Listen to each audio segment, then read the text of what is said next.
नित्य नवीन मंगल प्रवचन के प्रायोजक हैं। वंडर सीमेंट, फर्क नजर आएगा।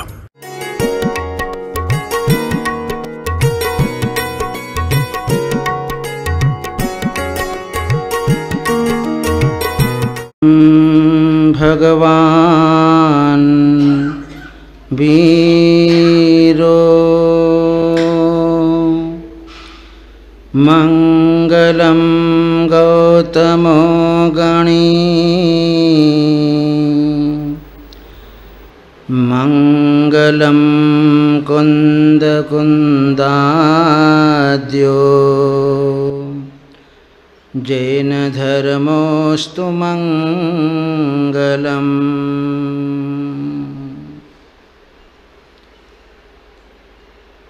बोले कल्याण कल्पतरु श्रेयांसनाथ भगवान की, चिंतामणि पार्श्वनाथ भगवान की, वर्तमान शासन नायक महावीर भगवान की, परम पूज्य चारित्र चक्रवर्ती आचार्य श्री शांति सागर जी महाराज की, परम पूज्य आचार्य श्री वीर सागर जी महाराज की, परम पूज्य आचार्य श्री शिव सागर जी महाराज की, परम पूज्य आचार्य श्री धर्म सागर जी महाराज की, परम पूज्य दीक्षा गुरुवरी आचार्य रत्न श्री अजित सागर जी महाराज की, परम पूज्य वात्सल्य वारिधि आचार्य श्री वर्धमान सागर जी महाराज की, सोनागिरी सिद्ध क्षेत्र की,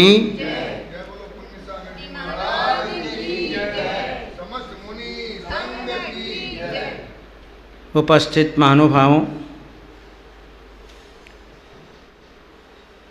सोनागिरी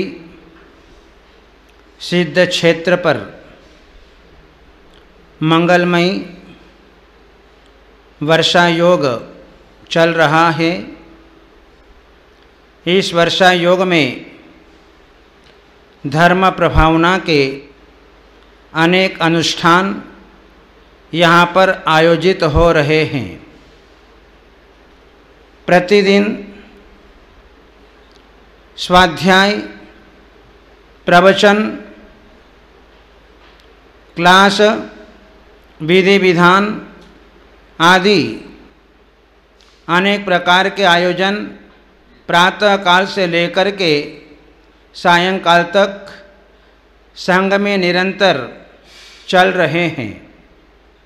भक्तजनों को अपने जीवन में साधु संतों की वाणी का लाभ भी प्राप्त होता है। वर्षा योग काल में हमें दो चीज़ें मिला करती हैं, एक तो पानी मिलता है और दूसरी वाणी मिला करती है।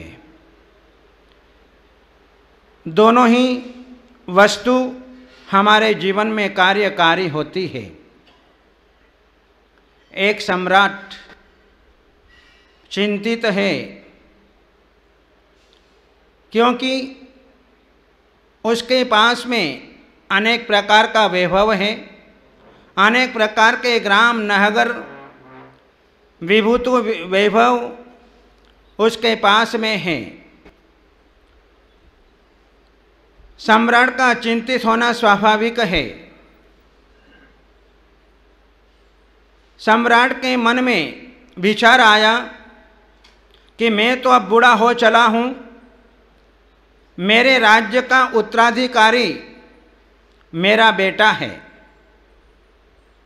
उसके मन में चिंतन आया और चिंतन आने के फलस्वरूप राजा और रानी ने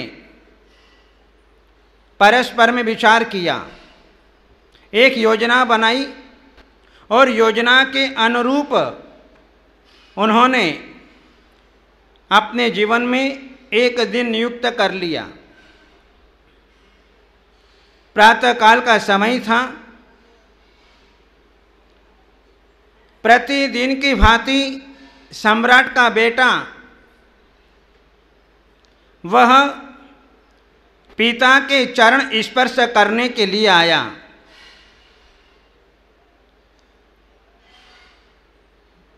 आज वर्तमान में पिता के चरण स्पर्श विरले लोग किया करते हैं। जिन माँ बाप ने अपने जीवन में अपने बेटे को अच्छे अच्छे संस्कार दिए, वे जो हैं अपने जीवन में अपने माता पिता के चरणों का स्पर्श किया करता है।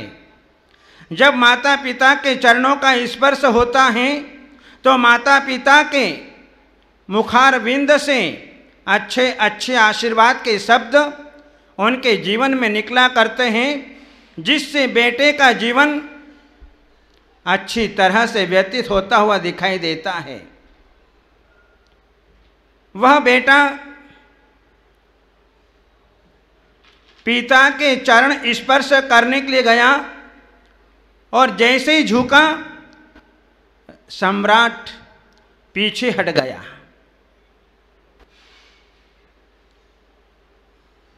बेटे ने देखा आज पिताजी नाराज है, आज मेरे द्वारा क्या गलती हो गई है। राजा ने तत्काल बेटे को आदेश दिया, जाओ यहाँ से निकल जाओ। बेटा गंभीर था, धीर वीर था, उसने किसी प्रकार का कोई तर्क वितर्क नहीं किया। चुपचाप जो है राजमहल से निकला, और राजमहल से निकला तो बेटा कहाँ जाएगा। जब पिता जो है उसे धक्का दे देता है तो उस बेटे के लिए शरण कौन होता है? उस बेटे के लिए शरण माँ होती है। जैसे संसार के अंदर जो है जब हमारे सारे दरवाजे बंद हो जाते हैं तो दुखी आदमी कहाँ जाता है? भगवान के चरणों में पहुंच जाता है और अपने सारे दुख दर्द भगवान के सामने कह देता है। वैसे ही वह बेटा अपनी माँ के पास में चला गया और वहाँ पर भी जो है माँ के पास में गया, और माँ के पास में जाने के उपरांत बेटे ने माता के चरण स्पर्श करने चाहे, झुका, माता भी पीछे हट गई। बेटे ने विचार किया, आज मेरे द्वारा कुछ न कुछ गलती जरूर हुई है। पूछा, माँ क्या बात है? आज पिता भी नाराज हो गए और आप भी नाराज हो गई, क्या बात है? लेकिन माँ ने कोई उत्तर नहीं दिया। बस एक ही बात कहा, तुमने पिता की आज्ञा का उल्लंघन किया है, इसलिए सीधे राजमहल से निकल जाओ, नहीं तो पिता का क्रोध जो है बहुत उत्तेजित हो रहा है। इधर सम्राट ने नगर के अंदर घोषणा करा दी, यदि आज का बेटा होता तो सीधे कहाँ जाता? कोर्ट कचहरी में चला जाता है। लेकिन वो बेटा ऐसा नहीं था, कोर्ट कचहरी में जाने वाला नहीं था, गंभीर था, उसके पास में मर्यादा थी। उसने अपने जीवन में लक्ष्मण रेखा का उल्लंघन नहीं किया और जैसा पिता का आदेश निकल गया राजमहल से, और इधर जो है राजा ने नगर के अंदर घोषणा करा दी कि कोई भी मेरे बेटे को जो है किसी प्रकार से शरण नहीं देगा। ये तो और आपत्ति आ गई। एक तरफ तो माता पिता नाराज और दूसरी तरफ सारे नगर के अंदर सारे रिश्तेदारों को सूचना दे दी कि कोई भी मेरे बेटे को शरण नहीं देगा। यदि आज का बेटा होता तो न जाने कितनी आपत्तियां खड़ा कर देता, कितने गुंडे लाकर के खड़े कर देता, न जाने क्या क्या करता, यहाँ तक कि माता पिता का मर्डर भी करवा सकता है। लेकिन वह राजपुत्र ने अपने जीवन में कभी कोई गलत कदम नहीं उठाए। उसने विचार किया, अब मुझे कहाँ जाना? तो उसने विचार किया, चलो मेरे साथ में मेरे 3 मित्र रहते थे। उन 3 मित्रों के पास में चले, वही हमारे सच्चे साथी हैं। मित्र मित्र होता है। मित्र कभी भी अपने जीवन में संकट की घड़ियों में छोड़ता नहीं है, और यदि संकट की घड़ी में छोड़ दे तो मित्र मित्र नहीं कहलाता है, वह तो शत्रु होता है।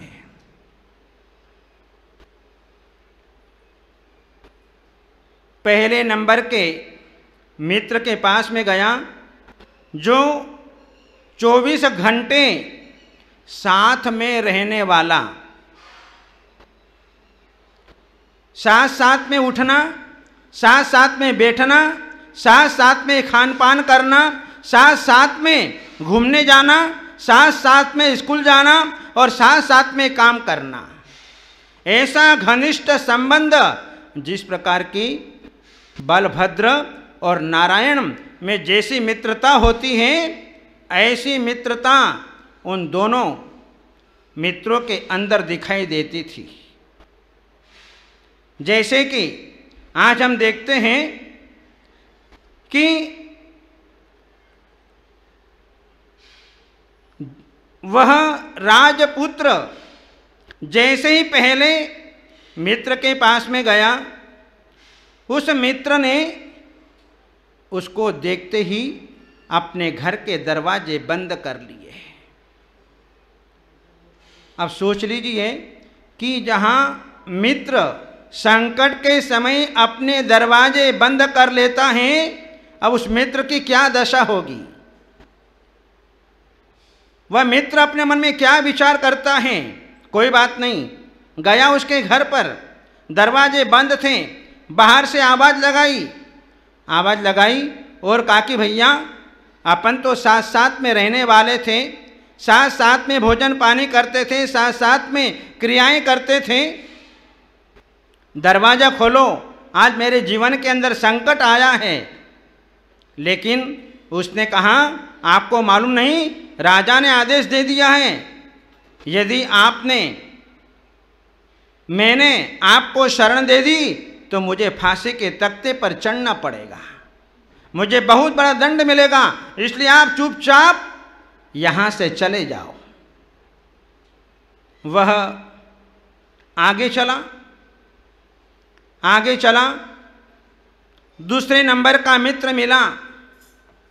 दूसरा नंबर का मित्र जो है वो भी मिलता जुलता था, लेकिन उसने क्या किया, अपने राजपुत्र को देख करके, मित्र को देख करके अपने घर के दरवाजे तो बंद नहीं किए, लेकिन उसने क्या किया कि दरवाज़ा खोल करके उसने जो है एक घोड़ा और 10,000 रुपये नकदी उसके हाथ में पकड़वा दिए कि और जाओ, चले जाओ, नहीं तो कोई राजदूत आ जाएगा, देख लेगा तो मेरी आफत हो जाएगी।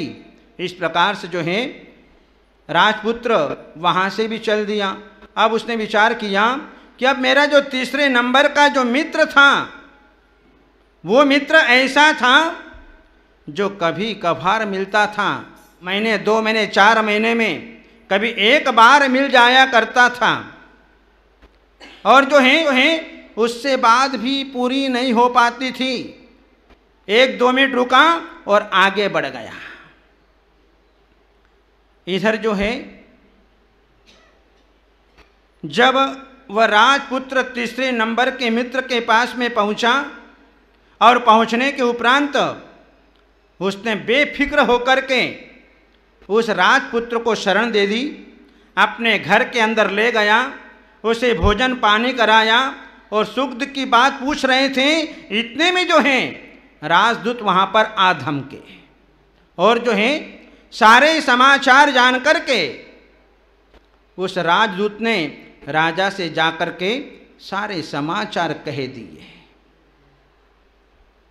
कह दिए।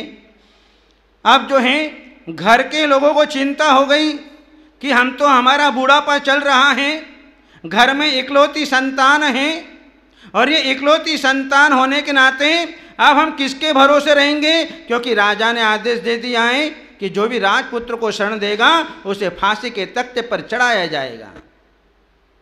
बेचारे माँ बाप रोने लगे, पत्नी रोने लगी कि अब मेरा क्या होगा, मेरा जीवन किसके सहारे चलेगा। सारे नगर के लोग जो हैं उसके ऊपर थू थू करने लगे, अरे ये क्या अंदर कर डाला।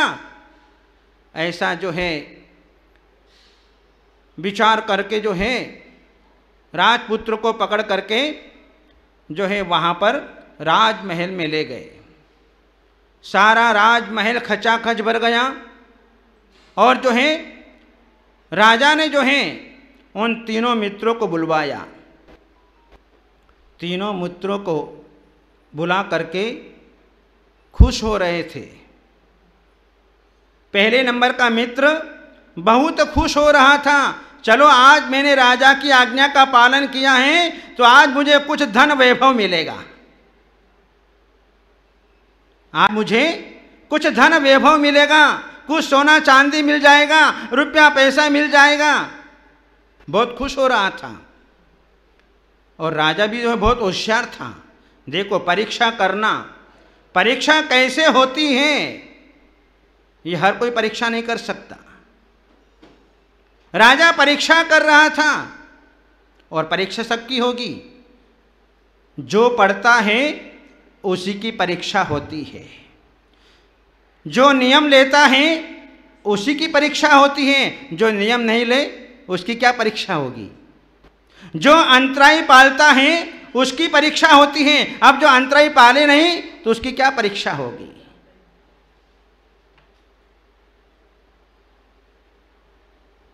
ठीक वह राजा पहले नंबर के मित्र को बुला करके उसको स्वर्ण सिंहासन पर बिठाया। बहुत खुश हो रहा था, चलो आज मेरा पुण्य कर्म का उदय आया है, आज मुझे जो है स्वर्ण के सोने पर, स्वर्ण के सिंहासन पर जो है आज मुझे बैठने को मिल रहा है। बहुत खुश हो रहा था, बहुत खुश हो रहा था। और जो है दूसरे नंबर के मित्र को बुलाया और दूसरे नंबर के मित्र को बुला करके जो है उसे चांदी के सिंहासन पर बिठाया। वो भी खुश हो रहा था, चलो आज मेरी जान बच गई, आज तो मुझे जीवन में पहली बार सिंहासन पर बैठने को मिल रहा है और आज राजा से बहुत सारी उम्मीदें हैं, आज मेरी सारी इच्छाएं, मेरी भावनाएं सब पूर्ण हो जाएगी। जब राजा प्रसन्न हो जाता है तो सब कुछ देने के लिए तैयार होता है। मन के लड्डू खा रहा था वो, लेकिन मन के लड्डू खाने से कभी पेट नहीं भरता है। चांदी के सिंहासन पर बिठाया और जो है उस तीसरे नंबर के मित्र को बुलाया और उसको काष्ठ का आसन दिया। सारी प्रजा देख रही है कि एक को सोने का सिंहासन, दूसरे को चांदी का सिंहासन और तीसरे को काष्ठ का सिंहासन। ये क्या भला है, ये कुछ हमारी समझ में नहीं आ रहा है। क्योंकि राजा की बात को कोई नहीं जान सकता है कि राजा के मन में क्या है, राजा क्या चाहता है, ये कोई नहीं समझ सकता है। तीनों को सिंहासन दे दिए और सिंहासन देने के उपरांत जो है राजा ने जो पहले नंबर के स्वर्ण के सिंहासन पर बैठा हुआ था उसको जो है आजीवन कारावास की सजा सुना दी। जैसे ही आजीवन कारावास की सूचना सुनाई सारी पब्लिक हतप्रभ रह गई, आश्चर्यचकित हो गई। ये क्या हो गया, एक तरफ सोने का सिंहासन और दूसरी तरफ आजीवन कारावास मिल गया। इसने तो राजा की आज्ञा का पालन किया। दूसरे नंबर के मित्र को जो है कहा कि तुम्हें जो है 10 वर्ष का कैद, तुमको जो है कारावास में रहना है। अब जो तीसरे नंबर का मित्र था, तीसरे नंबर का मित्र जो है उसको जो है राजा ने अपने बेटे का मंत्री पद उसको दे दिया और राजपुत्र को राज सिंहासन दे दिया। क्या हो गया?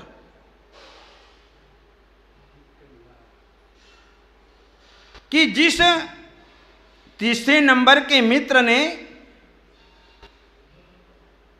जहां इतना बड़ा सहारा दिया, राजा परीक्षा कर रहा था कि मैं अपने बेटे को उत्तराधिकारी बना रहा हूं, तो मेरे बेटे के साथ में रहने वाले मित्र कैसे हैं, इस बात की परीक्षा कर रहा था। बस इसी प्रकार से जो है प्रथम मित्र के समान हमारे साथ में रहने वाला कौन मित्र है हमारा? ये शरीर 24 घंटे हमारे साथ में रहने वाला, एक क्षण भी इसके बिना नहीं रह सकते हैं। जैसे कि आज वर्तमान युग में व्यक्ति मोबाइल के बिना नहीं रह सकता है। बैठेगा तब भी मोबाइल, एयरफोन कान में लगा रहेगा, नहाने जाएगा वहाँ पर मोबाइल, लेटरिन में जाएगा वहाँ भी मोबाइल। ये दशा हो गई आज वर्तमान के लोगों की। यदि आज मोबाइल बंद हो जाए, इंटरनेट बंद हो जाए तो दुनिया पागल हो जाए, क्योंकि उसने अपने जीवन में उसको अपना घनिष्ठ मित्र मान करके रखा। ये पहले नंबर का मित्र जो है हमारा शरीर, ये 24 घंटे हमारे साथ में रहता है। अनादि संबंधे च, उमा स्वामी आचार्य देव ने तत्वार्थ सूत्र में कहा, इस शरीर का संबंध जो है हमारे साथ में कब से है? अनादि काल से है। अभी तक जो है संबंध को छोड़ा नहीं। और जो है दूसरे नंबर का मित्र वो कौन है? जिसने क्या किया था? एक घोड़ा दिया और 10,000 रुपए नकदी दिए, और उसको जो है चांदी का सिंहासन मिला, और जो सजा क्या मिली? 10 साल का कारावास। उसी प्रकार से जो है हमारे भी दूसरे नंबर का मित्र कौन है? ये हमारे कुटुंब परिवार, ये हमारे सगे संबंधी, ये हमारे पीछे निरंतर बने रहते हैं। जब तक इनको कुछ मिलता रहता है तब तक तो अपने साथ में बने रहते हैं, और जिस दिन मिलना बंद हो जाता है कि ये अपने आप हमसे दूर हो जाया करते हैं। ये दूसरे नंबर के मित्र, जैसे कि पहले अपने घरों के अंदर टेलीफोन हुआ करता था, संयुक्त टेलीफोन। ये संयुक्त टेलीफोन के माध्यम से जो है हम जो है हर किसी से बात नहीं कर सकते, बात करते भी थे तो मन में भय बना रहता। ये घर के मुखिया लोग ही केवल बात कर पाते थे। तो जो है ये दूसरा मित्र, उसी प्रकार से हमारे सगे संबंधी कुटुंब परिवार ये हमारे दूसरे नंबर के मित्र हैं। जैसे ही हमारे आयु का अवसान हो जाता है, हमारी आयु समाप्त हो जाती है, और आयु समाप्त होने के बाद क्या करते हैं? एक घोड़ा दे देते। घोड़ा कौन सा? अर्थी हैं, 4 कंधे लगाने वाले, ऐसे 4 आदमी उसे उठा करके ले जाते हैं। और जब 12 दिन का सूतक होता है, 8 दिन का सूतक होता है, 4 दिन का सूतक होता है, पीढ़ी के अनुरूप उसके अनुसार उसे सूतक का पालन करना पड़ता है। और जैसे ही 12 दिन समाप्त होते हैं कि 13वें दिन उसकी 13वीं करते हैं, और उसमें जो है 10-20 हज़ार रुपये जो है खर्चा करके उसके जीवन के अध्याय को समाप्त कर देते हैं। ये दूसरे नंबर का मित्र है। तीसरे नंबर का मित्र,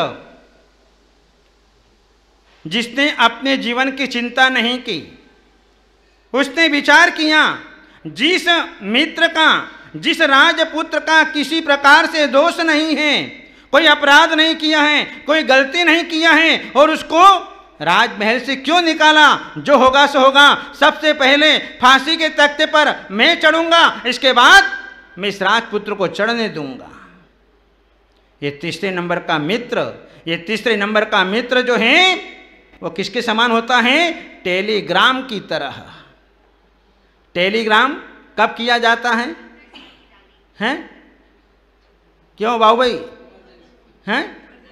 इमरजेंसी केस में टेलीग्राम किया जाता था और उसमें भी लिमिटेड शब्दों से काम होता था। तो ये तीसरे नंबर का मित्र जो है उस टेलीग्राम की तरह, ये जो है कोई संत की तरह ये तीसरे नंबर का मित्र होता है, जो संत अपने जीवन में कभी कभार मिला करते हैं। जिस प्रकार से उस तीसरे नंबर के मित्र को वह राजपुत्र कभी कभी मिला करता था, उसी प्रकार से जो है ये संत भी अपने जीवन में कभी कभार अपने जीवन में मिल पाते हैं, बाकी बहुत मुश्किल से जो है उनका समागम हो पाता है। इस प्रकार से जो है ये मित्र जो हैं कैसे होते हैं? ये तीसरे नंबर के मित्र मिलना बहुत दुर्लभ होते हैं। और ये मित्र कैसे?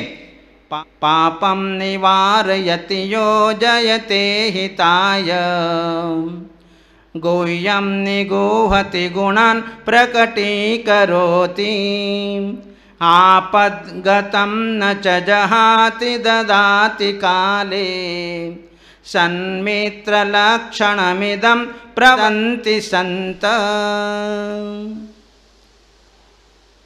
संत जैसे मित्र मिलना अपने जीवन का भाग्य समझना।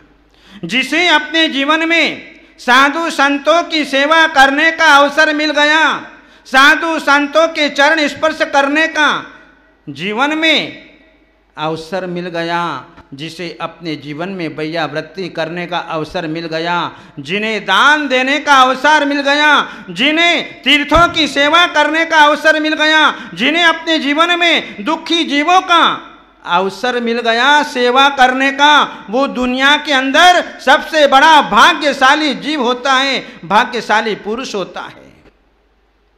साधु संतों की सेवा हर किसी को नहीं मिलती है। जिसका नसीब ऊंचा होता है उन्हीं भव्य प्राणियों को अपने जीवन में ऐसे साधु संतों की सेवा करने का अवसर मिल पाता है। आज वर्तमान में ऐसे कई भक्त लोग हैं, ऐसे कई संघपति हैं जो बड़े बड़े आचार्य संघों की, साधु संतों की अपने जीवन के अंदर सेवा करते हैं। वहीं पर आज जो है वर्तमान में हमें देखने को मिलता है तो हमारे भामाशाह के रूप में, अभिनव भामाशाह के रूप में दान तीर्थ का प्रवर्तन करने वाले वर्तमान में हमारे आर के मार्बल अशोक कुमार जी पाटनी, जो साधु संतों की सेवा में कभी पीछे नहीं रहते हैं। आज उन्होंने अपने जीवन में स्वयं साधु संतों की सेवा अपने जीवन में कर रहे हैं। आचार्य विद्यासागर जी महाराज, आचार्य वर्धमान सागर जी महाराज अपने संघ की सेवा, और भी बहुत सारे साधु संत हैं जिनकी सेवा आर के मार्बल परिवार अपने जीवन में निरंतर किया करता है, जिनके दान की चर्चा आज सारे देश के अंदर छाई हुई है। ऐसे यदि दानवीर भक्त मिल जाते हैं तो वहां पर साधु संतों के लिए रत्नत्रय की आराधना में किसी प्रकार की कोई कमी नहीं हो सकती है। वे साधक लोग अपने जीवन में अच्छी तरह से रत्नत्रय की साधना करके अपने कर्म की निर्जरा को करते हैं। साधु जितने समय तक धर्म ध्यान में रहता है तो उसका जितना भी पुण्य होता है वो सब दानवीर के खाते में जाता है।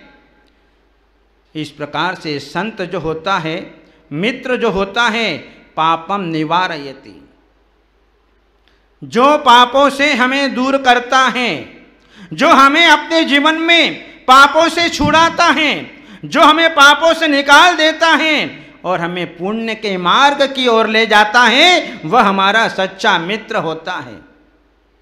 जो हमारे जीवन में अन्याय और अनीति से दूर कर देता है, जो हमें अपनी संस्कृति की ओर ले जाता है, जो हमें साधु संतों के पास में ले जाता है, जो हमें मंदिर ले जाता है, जो हमें परमात्मा के पास में ले जाता है, जो हमें तीर्थों की ओर ले जाता है, जो हमारे जीवन को साधु संतों से जोड़ देता है, वह दुनिया के अंदर सच्चा मित्र होता है।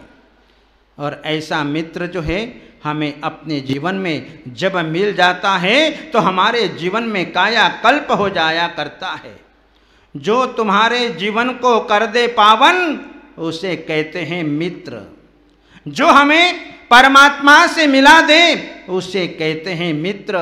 जो हमारे अंदर के चित्त को चुरा ले उसका नाम है मित्र। और जो हमें अपने जीवन को साधु संतों से जोड़ दे 100% उसको कहते हैं सच्चा फ्रेंड। जो तुम्हारे जीवन में सुख शांति को एंड न होने दे उसको कहते हैं सच्चा फ्रेंड। और ऐसा सच्चा फ्रेंड यदि दुनिया के अंदर यदि हम देखने को जाएं तो मिलना बहुत मुश्किल है, क्योंकि सांसारिक मित्र तो स्वार्थ से भरा हुआ होता है। लेकिन हमारे साधु संत देव शास्त्र गुरु ये निस्वार्थ मित्र होते हैं। इन्हें किसी से भी कोई लाग लगाव नहीं होता है। ये तो प्रत्येक प्राणी मात्र का हित अपने जीवन में करना चाहते हैं। पापी से पापी जीव भी इनकी शरण में आ जाए तो अपने जीवन में जो है ये उनको कल्याण का मार्ग दिखा करके उनके जीवन का कल्याण कर देते हैं। ऐसे ये हमारे सच्चे मित्र होते हैं। हम देखते हैं कि फ्रेंड जो है कैसा होता है, जो हमें पापों से बचाता है, जो हमें व्यसनों से बचाता है, जो हमें रात्रि भोजन करने से बचाता है, जो हमें बफे डिनर की ओर नहीं जाने देता है, जो हमें होटल की ओर नहीं जाने देता है, जो हमें अश्लील पिक्चरों की तरफ जाने से हमको रोक देता है, वह जो है हमारा सच्चा मित्र होता है। पापम निवारयति, वह अपने मित्र को कभी भी जो है पाप के मार्ग की ओर नहीं जाने देता है। यदि जाता भी है तो उसको उपदेश दे करके, संबोधन दे करके उसे वापस अपने सन्मार्ग में ला करके खड़ा कर देता है। वह हमारा सच्चा मित्र होता है। पापम निवारति यो जयते हिताय, केवल मात्र पापों से नहीं बचाता है, हमारे लिए हित की योजना करता है। किस कारण से ये जीव भटक गया है, इसके जीवन में कौन सी चीज का अभाव हो गया है। धन का अभाव हुआ है, व्यापार का अभाव हुआ है, नौकरी का अभाव हुआ है, किसका अभाव हुआ है। ये सब जो है वह अपने जीवन में उन सारी बातों को दूर कर देता है और उसे जो है उसके लिए हित की योजना करा देता है और उसे सन्मार्ग पर ला करके खड़ा कर देता है। गुह्यम निगूहति, और जो है अपने मित्र के दोषों को छिपाता है। वह कभी भी मित्र के दोषों को प्रकट नहीं करता है। सच्चा मित्र वही होता है जो कभी भी दोषों को प्रकट नहीं करता है। वह तो अपने मित्र का हित चाहता है कि मेरे द्वारा किसी मित्र का अहित न हो जाए, इसलिए उसके दोषों को ढकता है। पर ध्यान रखना कि मात्र दोषों को ढकता नहीं है, एकांत में ले जा कर के उसको समझाता है। जिस प्रकार से उस चोर को समझाया था, किसने समझाया था? हैं? जिनेंद्र भक्त सेठ ने उस चोर को समझाया था, जिसने जिनेंद्र दत्त सेठ के मंदिर में से मणि चुराई थी क्षुल्लक का वेश धारण करके, और उसे जो है एकांत में समझाया था। उसको बात समझ में आ गई, तो वो है सच्चा मित्र। केवल मात्र दोषों को छिपाता नहीं है, एकांत में उसे समझाता है और समझा करके उसे मार्ग में वापस स्थिर कर देता है। और गुणान प्रगटी करोति, और वह अपने मित्र के गुणों को प्रकट करता है, क्योंकि गुणों को प्रकट करना कोई सामान्य बात नहीं है। विरले जीव ही गुणों को प्रकट कर सकते हैं। पहले तो गुणों को प्रकट करना बड़ा कठिन काम है, लेकिन जिसने गुणों को प्रकट कर लिया उनको देख कर के व्यक्ति अपने जीवन में ईर्ष्या करने लग जाते हैं। ये आगे नहीं बढ़ना चाहिए, ये व्यक्ति के मन में भाव आ जाते हैं और व्यक्ति गिराने का प्रयत्न करता है। लेकिन जो दूसरों को गिराने का प्रयत्न करता है, सबसे पहले वो गड्ढे में गिर जाता है। इसलिए दूसरों की लाइन मिटाने की बजाय अपनी लाइन बड़ी करो, बस सारा काम अपने आप ठीक हो जाएगा। तो वह गुणान प्रगति करोति, गुणों को प्रकट करता है। आपदगतम न च दहाति ददाति काले, वह आपत्ति काल में कभी छोड़ने वाला नहीं होता है। चाहे कितने संकट आ जाए तब भी जो है वह अपने जीवन में अपने मित्र को नहीं छोड़ सकता है, सारे संकट से उबार लेता है। जिस प्रकार से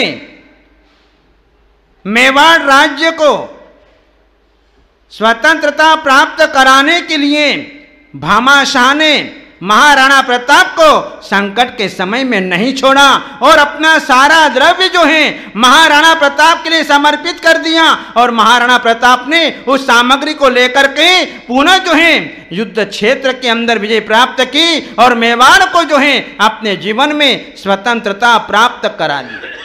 तो यह है आपदगतम न च जहाति ददाति काले, समय पर देता है, केवल मात्र देता ही देता नहीं है, लेता भी है, समय आने पर लेता भी है।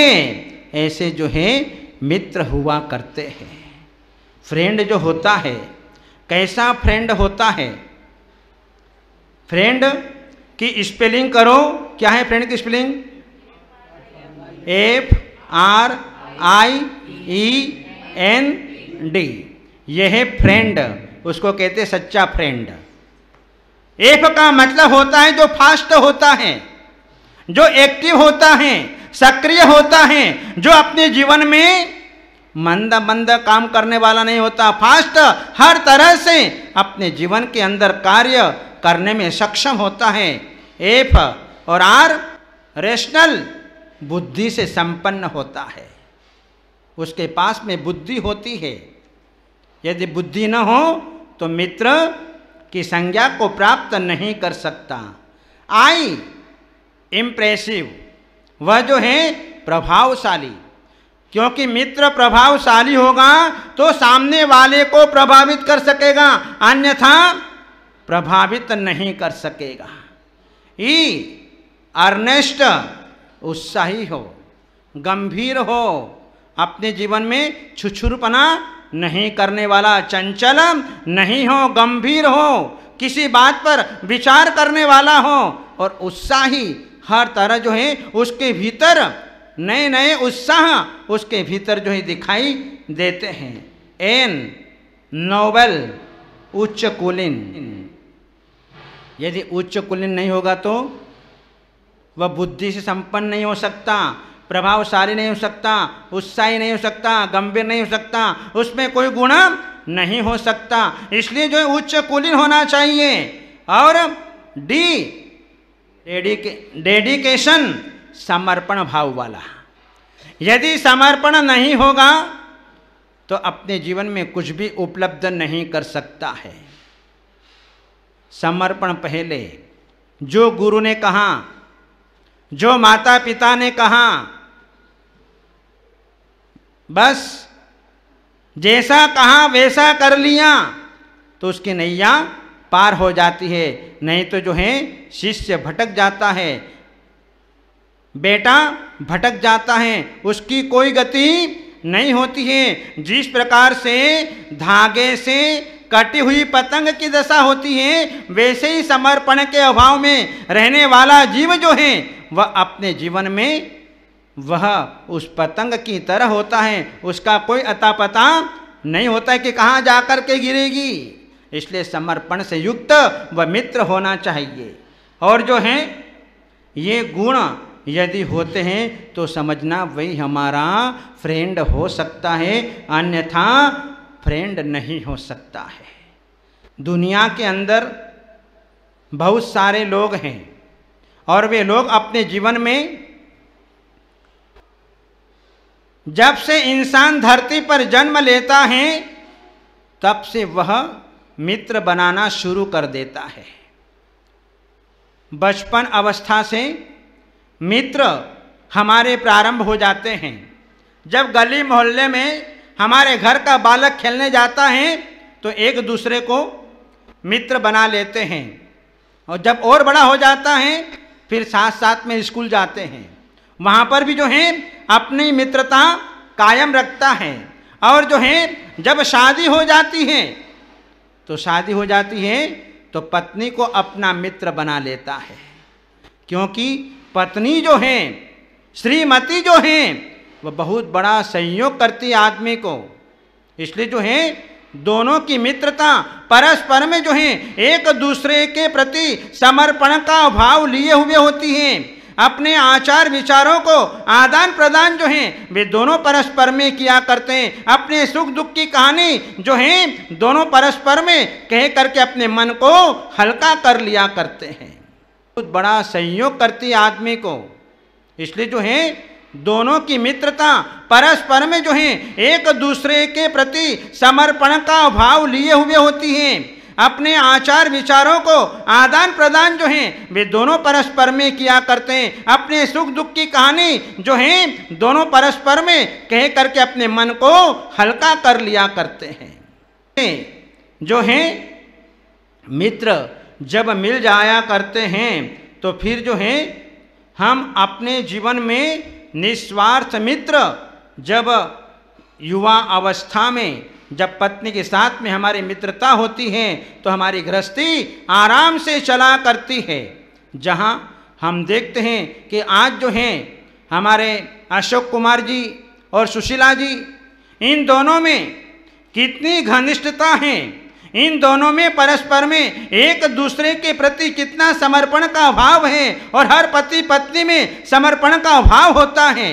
जहाँ एक को भीतर जो है दान देने की क्षमता, दान देने की भावना निरंतर बनी रहती है, तो वहीं पर हमारे अशोक कुमार जी कभी किसी को मना नहीं करते हैं, और वे बेधड़क होकर के जो हैं वे अपने सारी तिजोरियां खोल देते, जाओ तुमको जितना दान देना हो उतना दान तुम अपने जीवन के अंदर करो। ऐसा समर्पण का भाव बहुत कम देखने को मिलता है।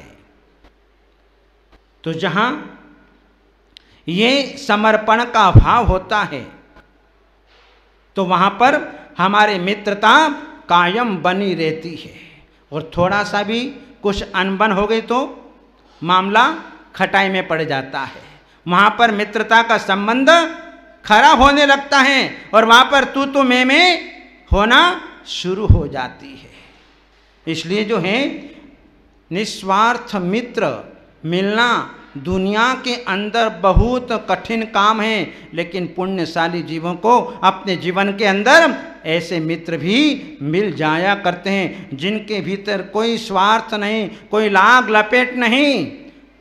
एक बार तो सांसारिक मित्र भी अपने जीवन के अंदर धोखा दे देगा, लेकिन जिन्हें हम निस्वार्थ मित्र कहते हैं वो अपने जीवन में कभी धोखा नहीं देगा। जिसके मन में ऊपर से तो हंसी दिखाई देती है और भीतर जो है विष भरा हुआ है, वो कभी किसी का मित्र नहीं हो सकता है। वह तो छल कपटी है, मन में क्या चल रहा है, वचन में क्या चल रहा है और कैसे क्या चेष्टा कर रहा है।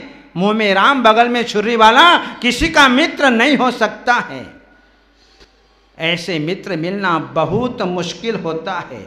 इसलिए जीवन में एक मित्र जरूर बनाओ, क्योंकि जीवन में मित्र की अत्यंत आवश्यकता है। क्योंकि मित्र के सामने हम सब कुछ कह सकते हैं, जो बात अपने माता पिता के सामने नहीं कह सकते, वो बात जो है हम अपने मित्र के सामने जा करके कह करके हम अपने मन को हल्का कर लेते हैं। यदि किसी व्यक्ति को पुराना मित्र कई वर्षों के बाद मिल जाए तो उसके भीतर ऐसा एहसास होता है, आत्मीयता का, प्रेम का, वात्सल्य का झरना उसके भीतर दिखाई देता है। उसे ऐसा लगता है कि मुझे अपने जीवन के अंदर कोई बहुत बड़ी निधि प्राप्त हो गई है, मुझे अपने जीवन के अंदर जो है नेत्र मिल गए, जैसे किसी लूले लंगड़े को जो है हाथ पैर मिल गए, बहरे को कान मिल गए, अंधे को नेत्र मिल गए, गूंगे को वाणी मिल गई, ऐसा एहसास अपने भीतर वह करता है। मित्र तो मित्र होता है। ये मित्र जो है कोई सामान्य मित्र नहीं है। ये मित्र ये 2 अक्षर का किसने बनाया है? ये मित्र शब्द किसने बनाया? इस मित्र शब्द को बनाने वाला दुनिया के अंदर कोई नहीं है। ये प्राकृतिक है, क्योंकि जहाँ पर शत्रु हैं वहाँ पर मित्र अवश्य होते हैं। जहाँ दिन होता है वहाँ रात होता है, जहाँ पुण्य होता है वहाँ पाप होता है, जहाँ सज्जन होता है वहाँ दुर्जन होता है। ये मित्र शब्द जो है किसने बनाया? किसने नहीं बनाया? हमारे आचार्य भगवंतों ने अक्षरों को जोड़ दिया। उस अक्षरों को जोड़ देने के कारण उनके जीवन में जो है वह मित्र शब्द बन गया। और जैसे मित्र का नाम लेते हैं तो हमारा मन कितना प्रसन्न हो जाता है। जिस प्रकार से श्री कृष्ण को सुदामा बस बाल सखा सुनते ही श्री कृष्ण अपने सिंहासन से उतरकर राजमहल के द्वार पर आ गए और अपने बाल सखा को लेकर के आ गए। ऐसी मित्रता जो है बहुत मुश्किल से हमें अपने जीवन के अंदर उपलब्ध होती है। इसलिए जीवन में एक मित्र सच्चा, अच्छा, ईमानदार और समर्पण युक्त भाव से अपने जीवन के अंदर होना चाहिए। क्योंकि जो हमारे जीवन को संवारता है, हमारे जीवन को संभालता है, वही हमारा सच्चा मित्र होता है। और वह सच्चा मित्र दुनिया के अंदर देखने जाओ तो देव शास्त्र गुरु के अलावा अन्य और कोई सच्चा मित्र हमारा नहीं हो सकता है।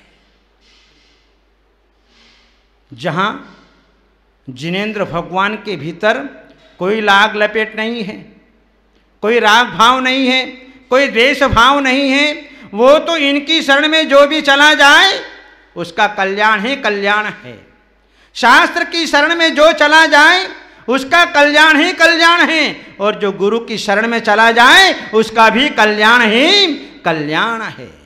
इसलिए निस्वार्थ मित्र देव शास्त्र गुरु के अलावा अन्य और कोई हमारे जीवन के अंदर नहीं हो सकता है। और ऐसे देव शास्त्र गुरु का समागम आज हमने अपने जीवन के अंदर प्राप्त किया है। और आज उन्हीं गुरु की बदौलत से आज जो है हमें अपने जीवन में गुरुदेव आचार्य अजीत सागर जी महाराज मिल गए, जिसके कारण आज हम चारित्र के आसन पर यहाँ पर बैठे हुए दिखाई दे रहे हैं। ये सच्चे मित्र मिल गए तो हमें संसार से निकाल लिया। हम अज्ञान में भटक रहे थे, हमें ज्ञान दिया, हमें प्रकाश दिया, जिसके कारण जो है आज हमारे जीवन के अंदर दिवाली मन गई। आज हमारे जीवन में दशहरा हो गया। जहां अनेक अनेक भक्त लोगों के जीवन में जब गुरु आ जाते हैं तो गुरु के माध्यम से उस शिष्य का, उस जीव का जो है कल्याण हो जाया करता है। इसलिए जो है देव शास्त्र और गुरु ये हमारे जीवन के अंदर जो है ये बहुत बड़े उपकारी निस्वार्थ मित्र होते हैं। आज बहुत से लोगों को अपने जीवन में अपने गुरु की छत्र छाया मिली है। आज उनका जीवन जो है वह सफल हो गया है। हम देखते हैं कि मित्रता समान वय वालों के साथ में हुआ करती है, क्योंकि जहाँ पर समान वय वालों के साथ में मित्रता होती है वहाँ पर हमारे विचारों का आदान प्रदान हुआ करता है। क्योंकि एक दूसरे के विचार मिलना भी बहुत आवश्यक है। यदि विचार नहीं मिलेंगे तो वहाँ पर जो है हमारी मित्रता बनना बहुत मुश्किल काम हो जाता है।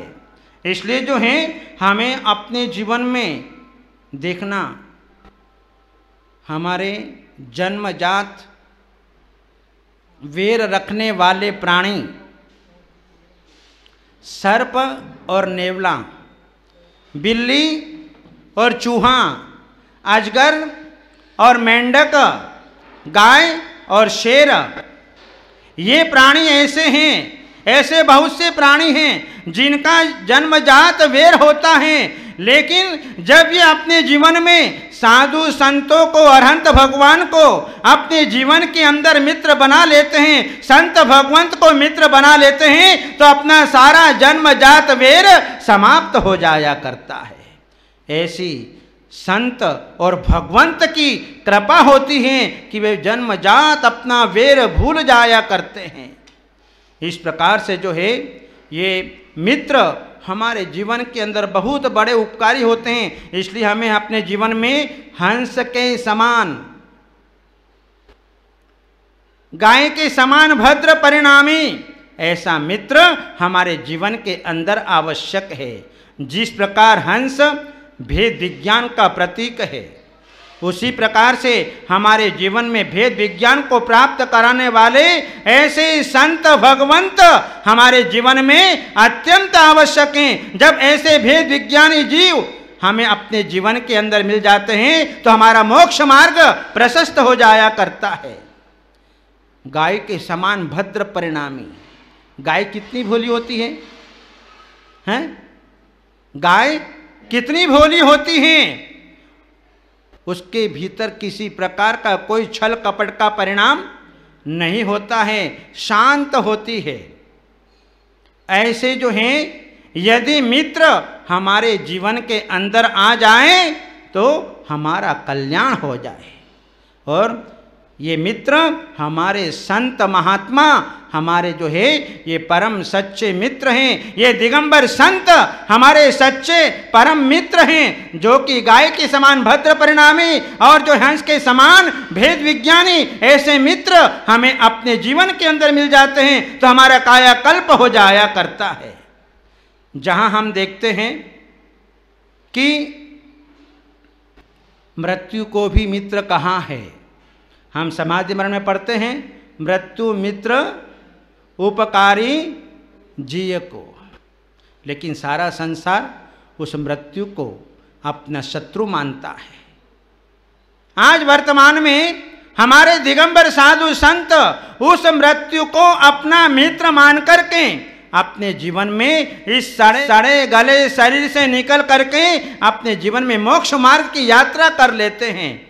और वो दृश्य आज हमें सोनागिरी में देखने को मिल रहा है। छुल्लिका पूर्णिमावती माता जी की संलेखना की साधना आज वर्तमान में 2 महीने से यहाँ पर सतत चल रही हैं और जो हैं वे अपने जीवन में आगे बढ़ती चली जा रही हैं। कितने शांत परिणाम है, कितने समता परिणाम है, हम अपनी आंखों देख रहे हैं। कितनी चेहरे पर प्रसन्नता है, कितना तेज है।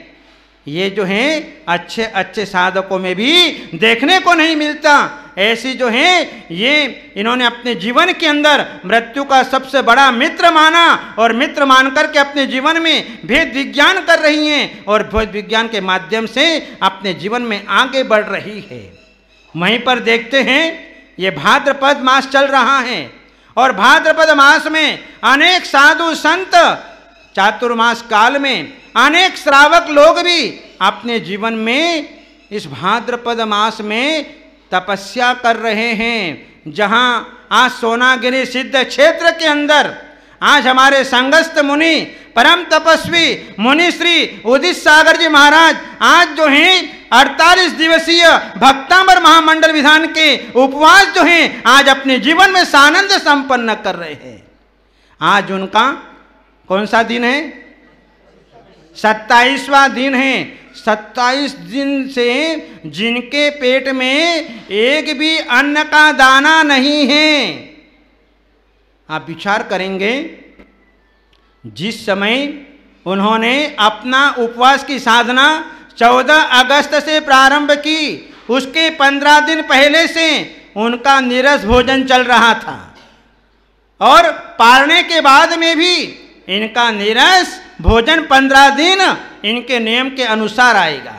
कितनी बड़ी साधना है इस पंचम काल के अंदर, वो जो है आज अपने को देखने को मिल रही है। निजात इतनी बड़ी तपस्या कौन करे? ये विरले साधक ही अपने जीवन में ऐसे 48 दिनों की साधना वे भाद्रपद मास में आज यहाँ पर कर रहे हैं। वहीं पर हमारे आर्य का नियमती माता जी 16 कारण के 32 उपवास की साधना आज इस सोनागिरी सिद्ध क्षेत्र में यहां पर कर रही है। और हमारी मुन्नी बाई ये भी जो हैं आज 32 दिन की साधना अपने जीवन में कर रही हैं। आज इनका भी दोनों का कितने दिन हो गए हैं? 11वां दिन, 11वां दिन हो गए।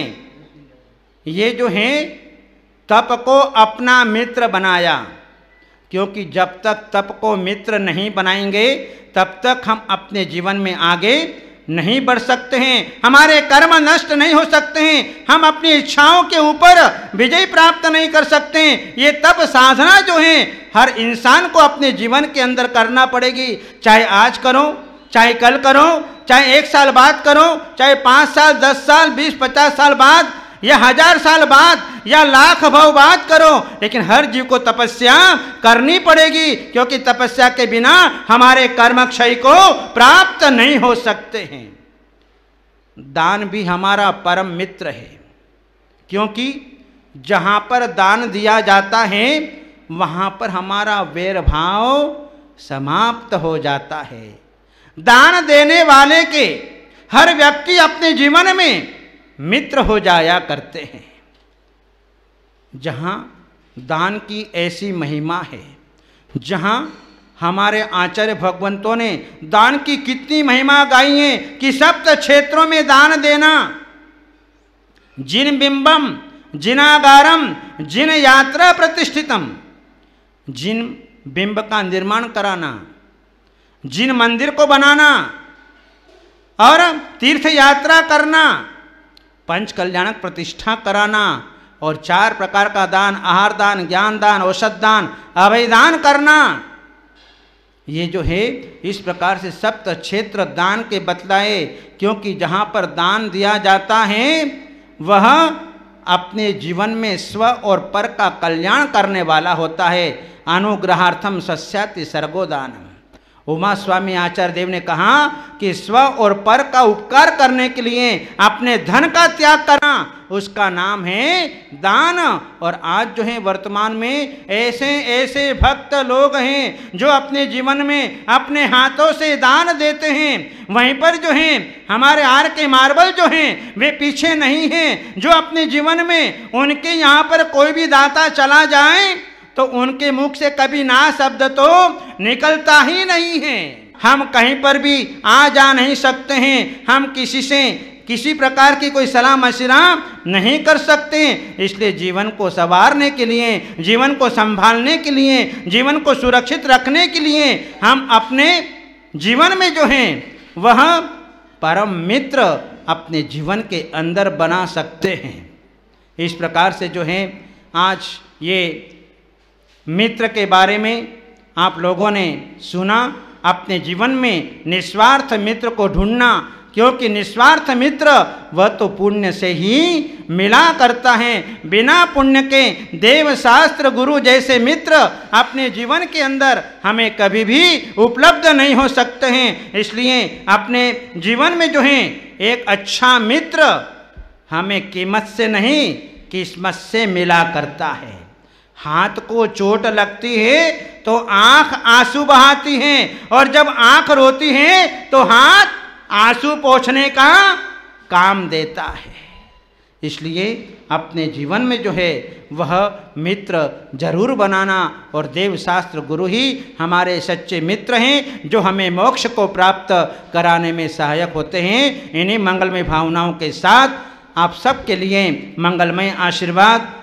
आर के मार्बल, अशोक जी पाटनी, सुशीला जी पाटनी के लिए मंगलमय आशीर्वाद। और अपने जीवन में आज जो है गुरु का उपदेश, गुरु की वाणी जो है अपने जीवन में जन जन तक को पहुंचाने के लिए बहुत बड़ा काम कर रहे हैं, और जो अपने जीवन में लोगों को धर्म से जोड़ने का अथक प्रयत्न और पुरुषार्थ कर रहे हैं, मित्र का काम कर रहे हैं। ऐसी मित्रता आपके जीवन में निरंतर बनी रहे, ऐसा मंगलमय आशीर्वाद। बोले श्रेयसनाथ भगवान की। नित्य नवीन मंगल प्रवचन के प्रायोजक थे वंडर सीमेंट। फर्क नजर आएगा।